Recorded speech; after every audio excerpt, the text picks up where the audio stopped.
$200 billion to finance their fuel and energy imports, which is probably unprecedented in the last, or probably in Turkish history. So is the case with us in Pakistan.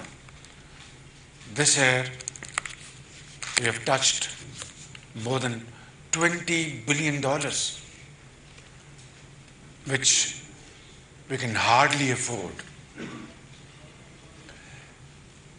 Even though the prices have started dipping down, but then they are still hovering around $95, $98, and this is still a price which Pakistan cannot afford to pay. And therefore, if we must immediately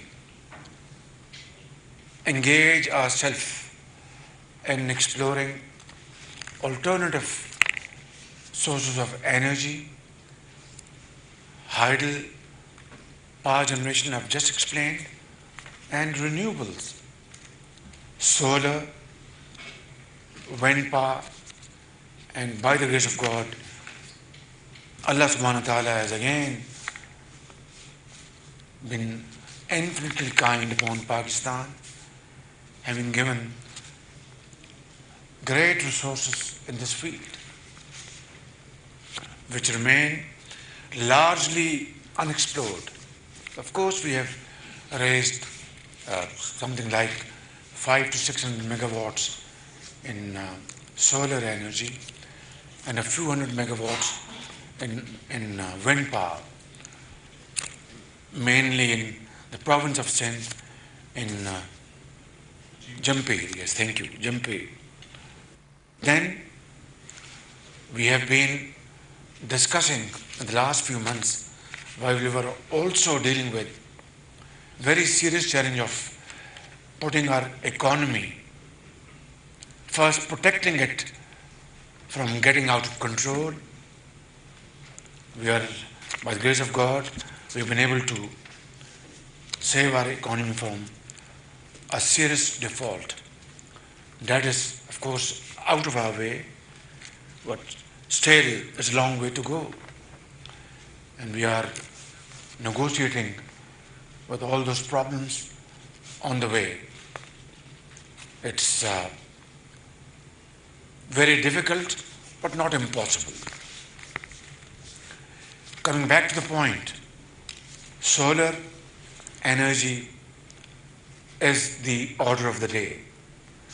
We have discussed it at length in the last couple of months.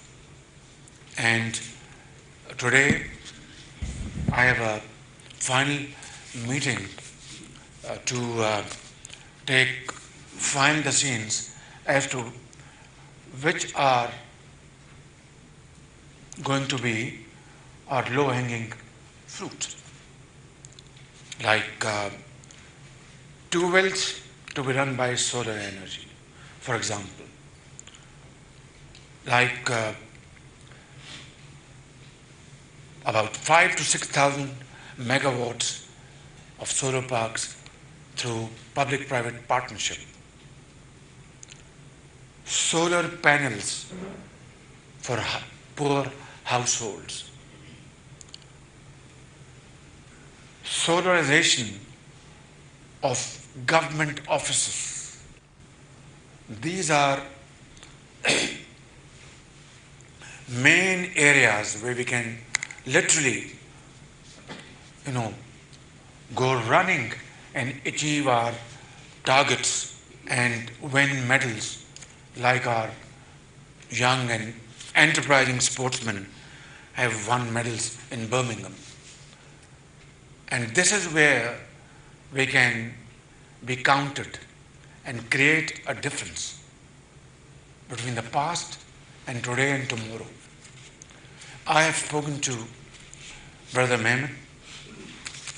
He is more than willing, and I've conveyed a message to my brother, President Tayyip Erdogan, through him, to send Turkish manufacturers, come investors in these fields to Pakistan,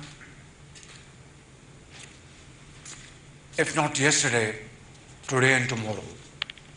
And I will personally play host to them. I will sit down with them, will not leave this matter to our very efficient and outstanding bureaucracy, but I will invite our outstanding bureaucrats and sit with our concerned ministers and find out a model where without losing a second we really start implementing these projects, which will at the end of the day save Pakistan's billions of dollars, I would say, and use the word wasted in financing our very expensive fuel, which is now making fool out of ourselves. We cannot afford this kind of bill of $20 billion a year. I mean, our economy is bleeding. So it is my first and foremost duty to interact with all those partners in this field, in Turkey, in Islamic world, in Europe, in North of America, South Asia, Far East, wherever we can tap in our friends and partners in this field.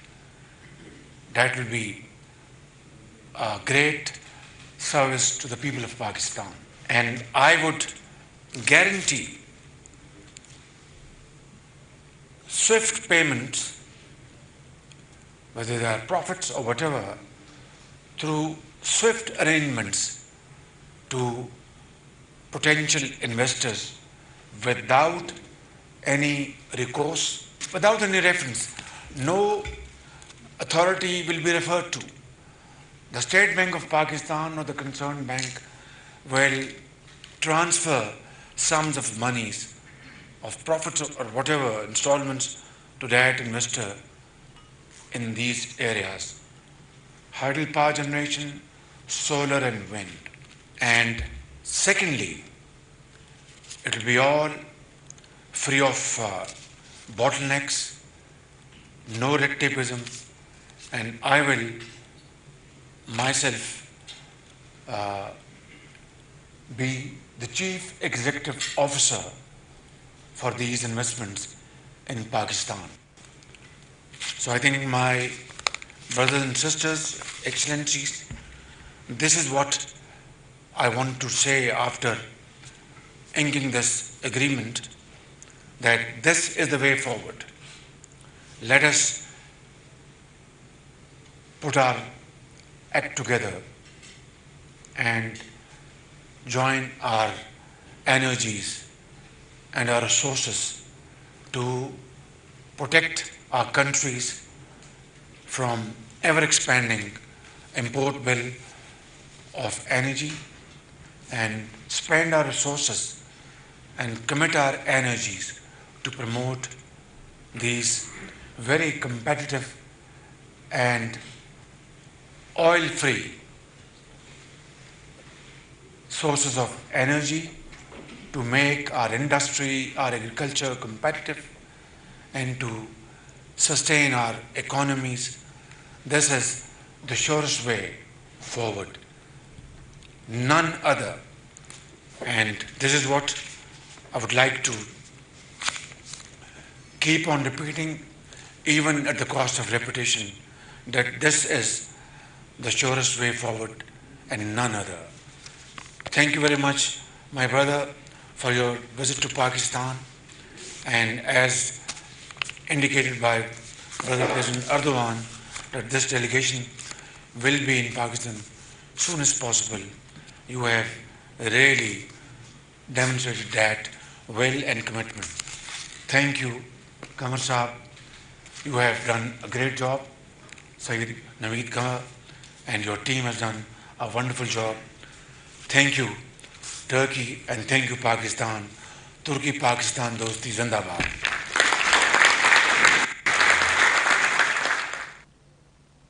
वज़ीर-ए-आज़म शहबाज शरीफ का तुर्क वज़ीर तजारत के एजाज में जोहराने से खिताब। उन्होंने कहा, पाक तुर्किया तजारती मुआहदे से सरमायाकारी की राहें खुलेंगी। हमने तुर्किया के साथ अहम मुआहदे पर दस्तखत किए। मुआहदे से तजारती सरगर्मियों में इजाफा होगा। दोनों ममालिक के ताल्लुकात बाहमी एहतराम और एतमाद पर मबनी है। उन्होंने मज़ीद कहा कि आइंदा 3 सालों तक बाहमी तजारत को $5 अरब तक लेकर जाएंगे। हम तुर्क कंपनी को हाइड्रो पावर में सरमायाकारी की दावत देते हैं।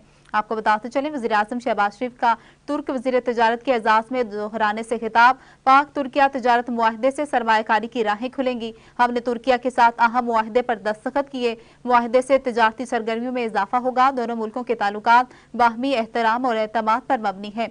आइंदा 3 सालों तक बाहमी तजारत को $5 अरब तक लेकर जाएंगे। हम तुर्क कंपनीज को हाइड्रो पावर में सरमायाकारी की दावत देते हैं। आपको बताते चलें, वज़ीर-ए-आज़म शहबाज शरीफ का तुर्क वज़ीर तजारत के एजाज में जोहराने से खिताब। उन्होंने कहा, पाक तुर्किया तजारती मुआहदे से सरमायाकारी की राहें खुलेंगी।